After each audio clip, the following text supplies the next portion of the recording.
आप सुन रहे हैं रेडियो 91.2 FM रेडियो नोएडा लोकमंच। मैं आपका दोस्त, आपका होस्ट विनोद शर्मा। आज हम चर्चा करते हैं खास मुलाकात में। हमारे साथ स्टूडियो में मौजूद हैं डॉक्टर NC सरकार, जो होम्योपैथी के डॉक्टर हैं और उनका एक लंबा संघर्ष जीवन रहा है। हम उनके जीवन संघर्ष के बारे में, उनकी यात्रा के बारे में अपने श्रोताओं के साथ उनकी बातों को शेयर करेंगे। वो हमारे साथ मौजूद हैं। सरकार साहब नमस्कार। नमस्कार विनोद शर्मा जी। आपका रेडियो नोएडा लोकमंच में आपका स्वागत है। Thank you very much. आप ये बताइए कि आपके बचपन की कुछ यादें जो आपके जीवन संघर्ष को शुरुआत में और कैसे आप वहां से नोएडा तक का जो सफर आपका हुआ है, थोड़ा बताएं हमारे श्रोताओं को। देखिए शर्मा जी, 1963 में हमारे परिवार, मेरा पिता माता, छोटा 2 भाई और एक बहन, हम लोग ईस्ट पाकिस्तान से हिंदुस्तान में, इंडिया में माइग्रेटेड हुआ था। मेरा बचपन बीता है मध्य प्रदेश में माना रिफ्यूजी कैंप में। वहाँ एक टीन का शेड का नीचे लाखों रिफ्यूजी परिवार के साथ हम रहते थे। उस टाइम में मैं क्लास 7 में पढ़ता था। पिताजी प्राइमरी स्कूल का हेडमास्टर रहा ढाका, बांग्लादेश में। तो इंडिया आने के बाद बिल्कुल ही किन कर्तव्य विमूढ़ हो, किसी काम का नहीं रहा। सिर्फ हम लोग यही बोलते थे, बेटे अगर रिफ्यूजी से छुटकारा पाना है तो सिर्फ पढ़ाई करो, उसी में तुमको नया जिंदगी मिलेगा। तो मैं उस टाइम में क्लास 7 में था, 12 साल का करीब आसपास उम्र था। तो छुट्टी का दिन, संडे या हॉलीडे में खेतों में काम करता था, 1 रुपया पर डे। और इसी 1 रुपया से 98 पैसा में 2 किलो चावल और 2 पैसा ले जाके माँ को देते थे। उसी से हमारा गुजारा होता था। फिर मैं कैसा कैसा करके ट्यूशन करके, खेतों में काम करके मैंने ग्रेजुएशन किया। I was the first BCom from Mana refugee camp. फिर मुझे CCI में, सीमेंट कॉर्पोरेशन ऑफ इंडिया में LDC का नौकरी मिला। उस टाइम में मेरा सैलरी था 290 रुपया। उसी में से मेरा अपना पढ़ाई जारी रखा। छोटा भाई का पढ़ाई, दोनों भाई का पढ़ाई और बहन का पढ़ाई जारी रखा। आज मेरा भाई माइनिंग इंजीनियर है, बहन स्टाफ नर्स से रिटायर किया है। अभी हम CCI में 3 साल में ट्रांसफर हुआ करता था। और मैं हिमाचल में 20 साल रहा, आसाम बोकाजान में रहा, मध्य प्रदेश का और यूनिट में रहा, आंध्र प्रदेश में कुरकुंटा फैक्ट्री, एराकुंडला फैक्ट्री, तांदूर फैक्ट्री, और राजस्थान के पास हमारे नया गांव फैक्ट्री में भी मैं रहा। फिर मेरा ट्रांसफर हुआ 1998 में राजभवन से दिल्ली में। कॉर्पोरेट ऑफिस में मैं 2001 में वॉलंटरी रिटायरमेंट लिया। मेरा मिसेज भी CCI में थी। हम दोनों, now I am 71 and my missus is around 69। हम दोनों ही BRS लेके नोएडा में सेटल हुआ। आपकी दिनचर्या क्या रहती है सुबह शाम को? देखो, जब जागे तब सवेरा। मैं सवेरे 5 बजे उठ जाता हूँ। मैं अपने घर का, अपना सीढ़ी का, अपना आंगन का और नीचे रोड तक मैं झाड़ू लगाता हूँ। फिर पीछे हमने 3000 पेड़ लगाया, उसमें पानी देना, उसका देखभाल करना, किसी में मिट्टी डालना, किसी में खाद डालना। ये करके मेरा टाइम हो जाता है 9 बजे। 9 बजे मैं तैयार होके RWA का सेक्टर 50 RWA में जाके बैठता हूँ। 9 से 11 2 घंटा में होम्योपैथिक इलाज करता हूँ, चैरिटेबल। मैं कोई पैसा नहीं लेता, सिर्फ दवाई लिख देता हूँ। पेशेंट दवाई मार्केट से खरीद लेता है। 11 बजे मैं स्कूल में जाता हूँ, संस्कार स्कूल में। वो मैडम लिका से एज ए पेशेंट और एज ए डॉक्टर परिचय हुआ था। उनका नेचर, उनका remarkable contribution for the society मुझे अच्छा लगा। फिर महेश सक्सेना जी से भी मेरा मुलाकात हुआ। बहुत अच्छे लोग हैं। तब से उनके साथ में जोड़ गया। और अभी मैं स्कूल में छोटे बच्चों का हेल्थ केयर करता हूँ। उनको संस्कृत और इंग्लिश सिखाता हूँ। बहुत अच्छे, बहुत बढ़िया। अच्छा ये बताइए, इस समय जो कोरोना काल चल रहा है, तो कोरोना का होम्योपैथिक में जो बचाव का क्या सबसे बेस्ट तरीका है, और अगर किसी को हो जाता है तो वो क्या करे, क्या एहतियात बरते परिवार के लोग और वो खुद पेशेंट? देखिए, शुरू से ही होम्योपैथिक में आर्सेनिक एल्ब 30 दिया जाता है सभी को, परिवार का सभी लोग 3 दिन ले। आर्सेनिक एल्ब एक्चुअली कोरोना का इलाज नहीं है। आर्सेनिक एल्ब आपका विल पावर को स्ट्रांग करता है, इम्यूनिटी को स्ट्रांग करता है। And afraid of death, arsenic Elbe का जो बोरिक का मेटेरियमेटिका है उसमें क्लियर लिखा हुआ है, जो अफ्रेड ऑफ डेथ उसको दूर करता है। तो हम लोग कोरोना से ज्यादा, हम लोग कोरोना का जो भय से मृत्यु उससे ज्यादा डरता है। तो अफ्रेड ऑफ डेथ को ओवरकम करने के लिए आर्सेनिक एल्ब हम पेशेंट को रिकमेंड करता है। अच्छा। कि सवेरे शाम आर्सेनिक एल्ब ले। कोरोना से बिल्कुल ना डरे, कोरोना का मृत्यु से बिल्कुल ना डरे। One who has born he will definitely die.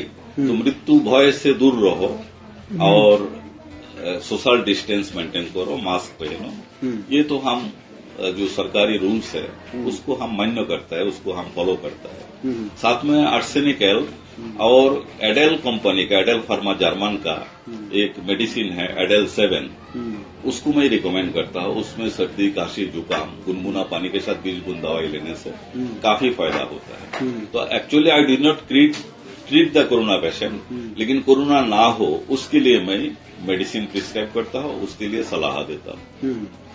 अच्छा, दूसरी बात ये कि जो बच्चे हैं आप जिनको सिखाते हैं कुछ तरह, तो आपने एक अनुभव शेयर किया होगा, बड़ी एक खुशी महसूस की होगी जब आपने बच्चों से फीडबैक लिया जो आपने बताया।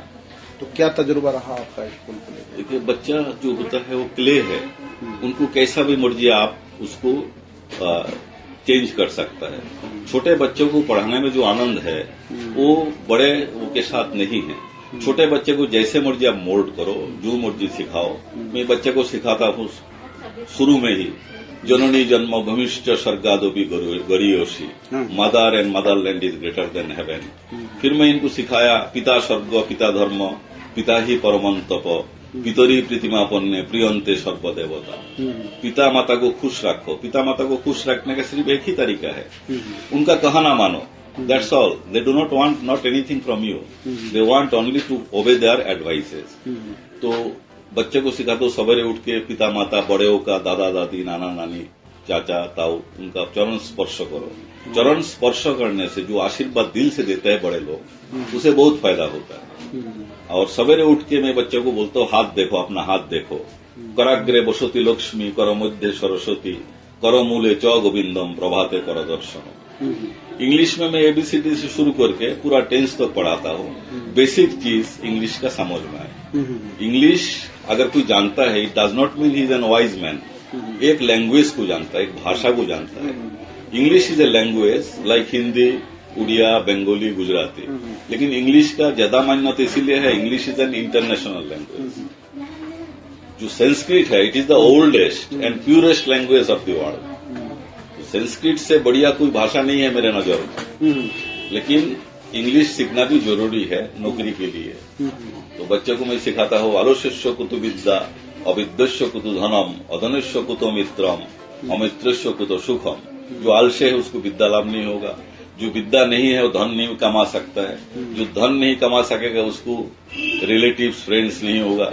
जिसका रिश्तेदार, कोई दोस्त कोई नहीं है, उसका सुख नहीं मिलेगा।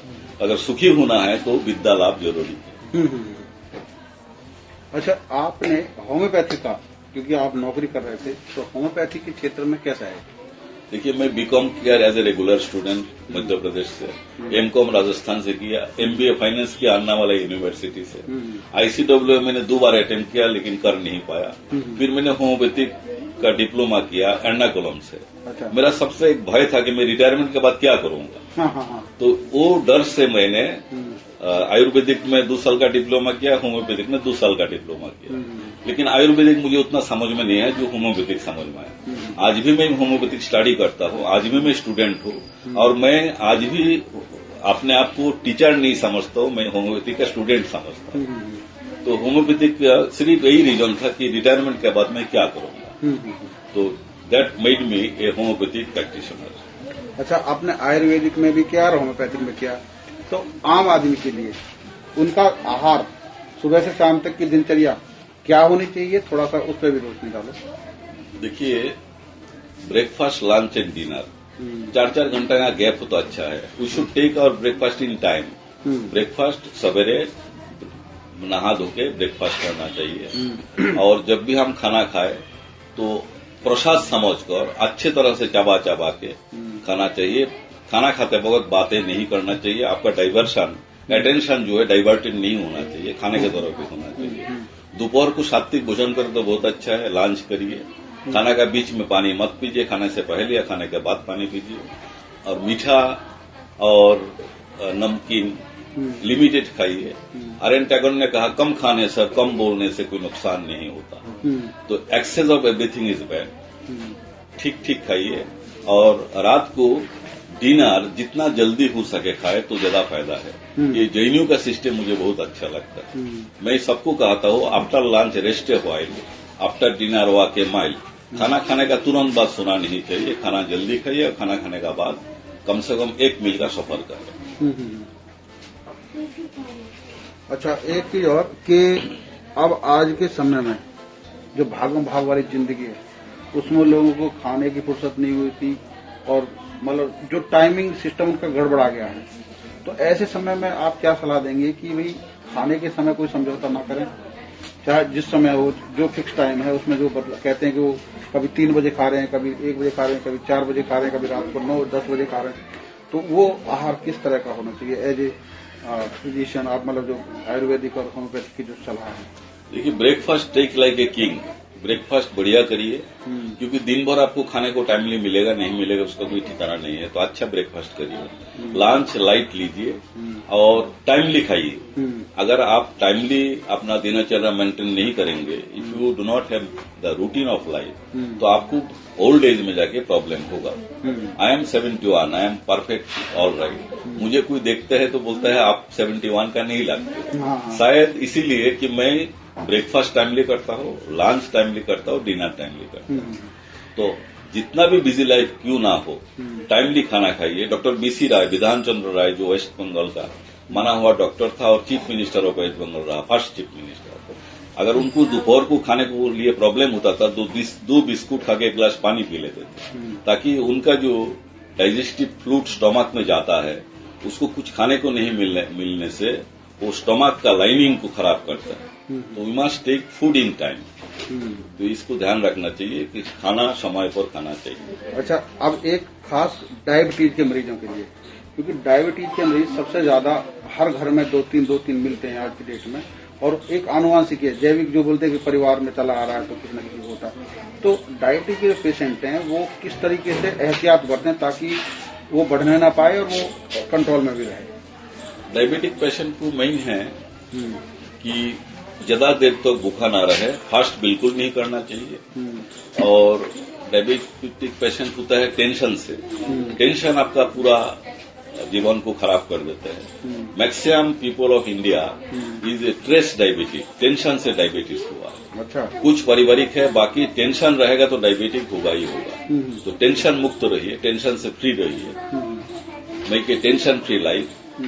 और टेंशन फ्री होने के लिए सिर्फ एक ही रास्ता है। एक साधक अभेदानंद अपने किताब में लिखा है कि टेंशन से बचने के लिए एक ही उपाय है, वो है थिंक ऑफ डेथ, मृत्यु चिंता करिए। One who is born will definitely die. तो आप सारे टेंशन, सारे आपका चिंता उसी में सोच में उसमें डाल दीजिए। एक दिन तो मरना ही है, खाली हाथ आए खाली हाथ जाना है। इससे आपका डायबिटिक से आप फ्री हो जाएंगे।